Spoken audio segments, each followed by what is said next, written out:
Hi అండి. మీలో చాలామందికి తెలుసో తెలీదో కానీ చాలామందికి అయితే తెలియదనే అనుకుంటున్నాను.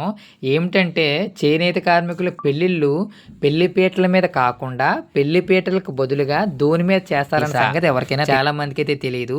ఇప్పుడు తెలిసిన వాళ్ళు ఎవరైనా ఉంటే ఒకసారి కామెంట్ చేయండి. పెళ్ళి అంతా కూడా పెళ్లి తతంగం పెళ్ళి యొక్క విధానం అంతా కూడా చేనేత కార్మికుల పెళ్ళిళ్ళన్నీ కూడా దోని మీద కూర్చోబెట్టి చేస్తారండి.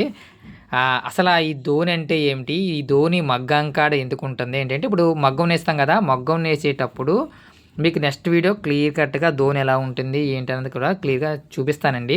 ఈ ధోని ఎక్కడ ఉంటుందంటే మగ్గానికి ఇప్పుడు మనం నేత నేసేటప్పుడు ఇప్పుడు నేత నేస్తున్నాం కదండీ! అక్కడ బట్ట చుట్టుకుంటుంది కదా! నా మోచేతి దగ్గర ఆ బట్ట చుట్టుకునేదే ధోని అనమాట. కొన్ని గుండ్రంగా ఉంటాయి ధోనులు, కొన్ని పలకలుగా ఉంటాయి.